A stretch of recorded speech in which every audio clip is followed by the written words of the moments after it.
ಏನಮ್ಮ ರಾಣಿ, ಕೆನ್ನೆ ಎಲ್ಲ ಕೆಂಪಾಗಿದೆ? ಅಯ್ಯೋ ಅತ್ತೆ. ರಾಣಿ, ನಿನ್ನ ಹತ್ರ ಒಂದು ಮುಖ್ಯವಾದ ವಿಷಯ ಇತ್ತು ಮಾತಾಡೋಕ್ಕೆ. ಕೇಳಿ ಅತ್ತೆ. ರಾಣಿ, ನೀನು ಮನು ಸಂಸಾರ ಶುರು ಮಾಡಬೇಕಮ್ಮ. ಅದು ಅಜ್ಜಿ ಆಸೆ. ನನಗೂ ಸರಿ ಅನ್ನಿಸ್ತು, ಅದಕ್ಕೆ ನಿಂಗೆ ಕೇಳೋಣ ಅಂತ ಬಂದೆ. ಏನಂತೀಯ?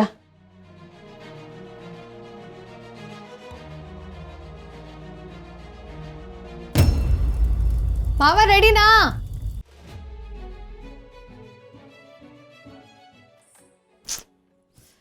ಎಷ್ಟೊತ್ತು ಮಾಡ್ತೀಯ ಮಾವ, ಬೇಗ ಬಾ.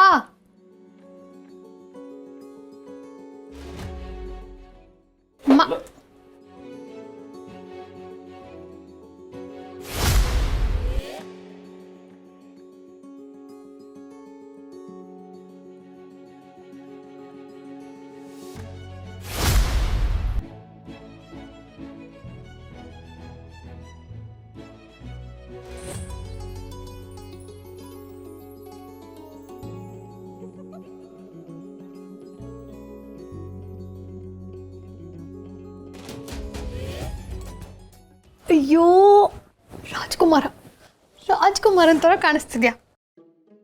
ತುಂಬಾ ಚೆನ್ನಾಗಿ ಕಾಣಿಸ್ತಿದ್ಯಾ ಮಾವ. ಸರಿ ಹೊಡುಮಾ. ಒಂದು ನಿಮಿಷ ಇರು. ನಿನಗೆ ಅಂತ ನನ್ನ ಕಡೆಯಿಂದ ಗಿಫ್ಟ್.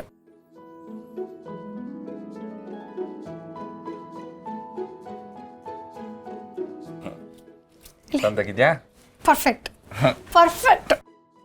ತಮಿಳ್ನಾಡಲ್ಲಿ ಆಕ್ಟರ್ ವಿಜಯ್ ಅವರು ಪ್ರಮಾಣ ವಚನ ತಗೊಳಕ್ ಬಂದ್ರಲ್ಲ, ಹಂಗೆ ಅಷ್ಟೇ ಚೆನ್ನಾಗಿ ಕಾಣಿಸ್ತಾ ಇದೆಯಾ ನೀನು. ಒಂದಷ್ಟು ಬಾ ಹೋಗೋಣ. ಸಾರಾಕ್ ಬಾ.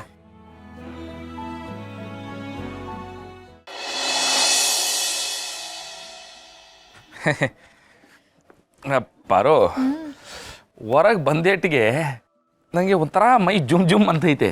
ಯಾರಾನ ನೋಡ್ಬಿಟ್ರೆ ಏನಾದರೂ ಅಂದ್ಬಿಡ್ತಾರ ಅಂತ ಭಯ. ನೀನು ಭಯ ಪಡ್ದಲ್ಲ ಏನಾದರೂ ಮಾಡಿದ್ಯಾ? ನಡಿ ಬಾ.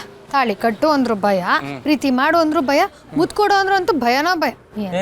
ಪಾರು, ಇವಾಗ ನಾನು ಅಧ್ಯಕ್ಷನಮ್ಮ, ಭಯ ಎಲ್ಲ ಹೊಂಟೋಗೈತೆ. Very good. ಹಿಂಗಿರ್ಬೇಕು ಆಟಿಟ್ಯೂಡು. ಆಗ 4 ಜನ ನೋಡಿದವ್ರಿಗೆ ಖುಷಿ ಪಡ್ತಾರೆ. ಸಾರಕ್ ಬಾ ಬಾ.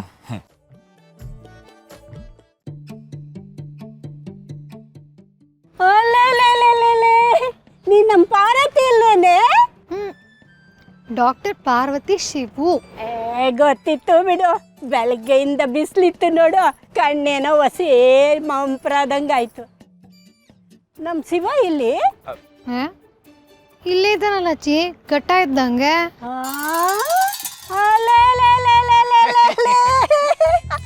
ಇವನ್ ನಮ್ಮ ಶಿವನ ಏನು ಕಾಣಿಸ್ತಿದೀಯಾ?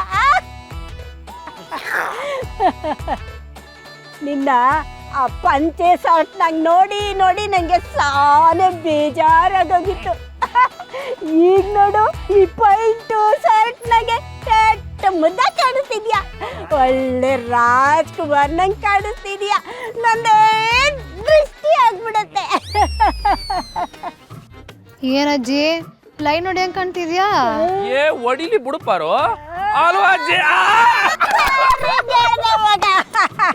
ನಾನೇನಾದ್ರೂ ಚಿಕ್ಕವಳಾಗಿದ್ದಿದ್ರೆ ಇವನ್ನ ಎತ್ತಾಕೊಂಡೋಗಿ ಮದುವೆ ಮಾಡ್ಕೊಂಡು ಕರ್ಕೊಂಡ್ಬಂದ್ಬಿಡ್ತಾ ಇದ್ದೆ. ಎಲ್ಲ ಅಜ್ಜಿ, ನನ್ ಮುಂದೆನೆ ನನ್ ಗಂಡನ್ ಮದ್ವೆ ಆಗ್ತೀನಿ ಅಂತಿದ್ಯಲ್ಲ, ಎಷ್ಟು ಧೈರ್ಯ ಇರ್ಬೇಡ ನಿನಗೆ. ಏಯ್, ಅದಕ್ಕೆ ಧೈರ್ಯ ಯಾಕೆ ಬೇಕು ಪಾರು? ಪಿರುತಿ ಸಾಕ. ಕರೆಕ್ಟ್ ಆಗಿ ಹೇಳಿದೆ ಮಗ. ಅಯ್ಯೋ ಅಜ್ಜಿ ಬೇಡ ನೋಡು, ಸುಮ್ನೆ ಹೋಗ್ಬಿಡು ಅಜ್ಜಿ, ಸುಮ್ನೆ ಹೋಗ್ಬಿಡು. ಸುಮ್ನೆ ಹೋಗೋದಿಲ್ಲ, ನಿನ್ ಗಂಡನ್ನ ಓಡಿಸ್ಕೊಂಡು ಹೋಗ್ತೀನಿ. ಏ ಅಜ್ಜಿ, ನೀನೇನು ಓಡಿಸ್ಕೊಂಡು ಹೋಗೋದು, ನಾನೇ ನಿನ್ ಎತ್ತಾಕೊಂಡು ಹೋಗ್ಬಿಡ್ತೀನಿ. ಮುದ್ದು ಅಜ್ಜಿ, ಮುದ್ದು. ಅಯ್ಯೋ, ನೀವು ನಿಮ್ಮ ಮೊಮ್ಮಗನ ಯಾವಾಗ್ಲೂ ಹಿಂಗೆ ಮುದ್ದು ಮಾಡ್ತಾ ಇರ್ಬೇಕು, ಆಯ್ತಾ? ಸದ್ಯಕ್ಕೆ ಇವಾಗ ನಾವು ಪಂಚಾಯತಿ ಆಫೀಸ್ಗೆ ಹೋಗಿ ಬರ್ತೀವಿ. ನಿಮ್ಮ ಮೊಮ್ಮಗಂಗೆ ಆಶೀರ್ವಾದ ಮಾಡಿ. ನೀವು ಆಶೀರ್ವಾದ ಮಾಡಿ. 100 ಕಾಲ ಸರ್ದಾರ್ ನಂಗೆ ಬಾಳ ಮಗ. ಹುಷಾರು, ಬರ್ತೀವಿ. ಬರು.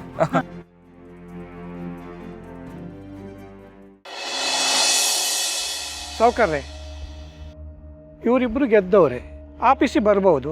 ನಾನು ಇವ್ರು ಗೆದ್ದೇ ಇಲ್ಲ, ಅದು ಹೆಂಗೆ ಬರೋಕ್ಕಾಗ್ತದೆ? 3 ಬಿಟ್ಟವಳು ಮಾನ ನೋಡು, 6 ಬಿಟ್ಟವಳು ಭಂಗ ನೋಡು ಅಂದಾಗೆ ನಿಮ್ಮಂಥವ್ರನ್ನ ನೋಡೇ ಹೇಳಿರ್ಬೇಕು. ಬೆಳಗಾಗೆದ್ದು ತಲೆ ತಿಂತೀರಲ್ರಯ್ಯ ಸುಮ್ಕೆ. ಅಲ್ಲ, ಗೆದ್ದಿರೋರು ನಾವಲ್ಲ, ನಮ್ಮ ಹೆಂಡ್ತಿದಿರು. ಇವಾಗ ಅವ್ರು ಬಿಟ್ಟು ಬಂದ್ರೆ ನಿಮ್ಮದು ಮಹಿಳಾ ಮೀಸಲು ವಾರ್ಡು, ನೀವು ಎಲೆಕ್ಷನ್ಗೆ ನಿಲ್ಲೋ ಹಾಗಿರಲಿಲ್ಲ. ಅದಕ್ಕೆ ನಿಮ್ಮ ಹೆಂಡ್ತಿದಿರನ್ನ ನಿಲ್ಸೋದಕ್ಕೆ ಹೇಳಿದ್ದೆ. ಅವ್ರು ಗೆದ್ದಿರೋದು ನಿಮ್ಮ ಹೆಸರಲ್ಲೇ.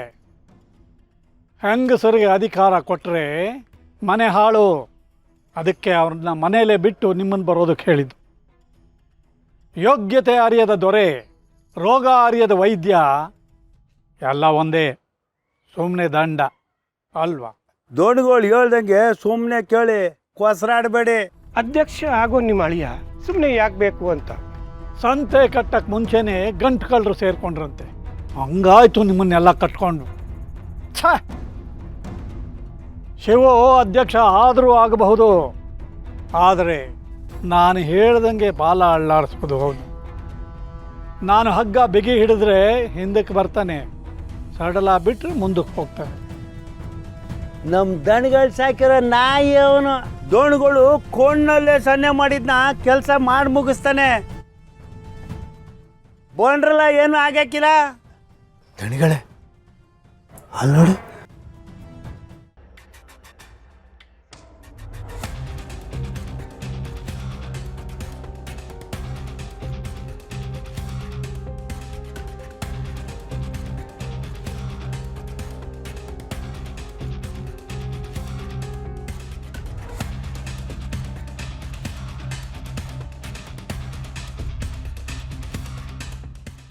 ಮಾವ,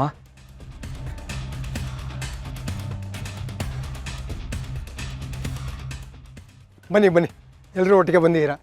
ಯಜಮಾನ್ರೆ ನಮಸ್ಕಾರ. ಹೊಸದಾಗಿ ಅಧ್ಯಕ್ಷರಾಗ್ತಾ ಇರೋ ಶಿವ ಅವ್ರಿಗೂ ನಮಸ್ಕಾರ. ನಮಸ್ಕಾರ ಸರ್. ಅಧ್ಯಕ್ಷರ ಧರ್ಮಪತ್ನಿಗೂ ನಮಸ್ಕಾರ. ನಮಸ್ಕಾರ ಸರ್.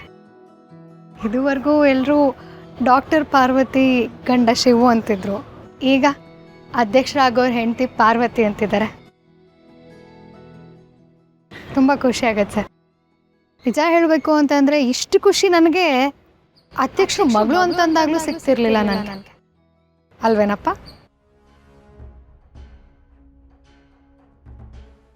ಓಕೆ, ಪ್ರಮಾಣ ವಚನ ತಗೋಬೇಕು. ಬನ್ನಿ ಎಲ್ಲ ಒಳಗೆ ಬನ್ನಿ, ಹೋಗೋಣ ಎಲ್ಲ. ಬನ್ನಿ ಎಲ್ಲರೂ ಬನ್ನಿ. ಇವರೆಲ್ಲ ಅಪ್ಪನ ಕಡೆಯವರು. ಸೋತಿರೋ ನಮ್ಮ ಅಪ್ಪನ ಕರ್ಕೊಂಡು ಯಾಕೆ ಬಂದಿದ್ದಾರೆ? ಎಲ್ಲೋ ಏನೋ ಮಿಸ್ ಹೊಡ್ತಿದೆಯಲ್ಲ.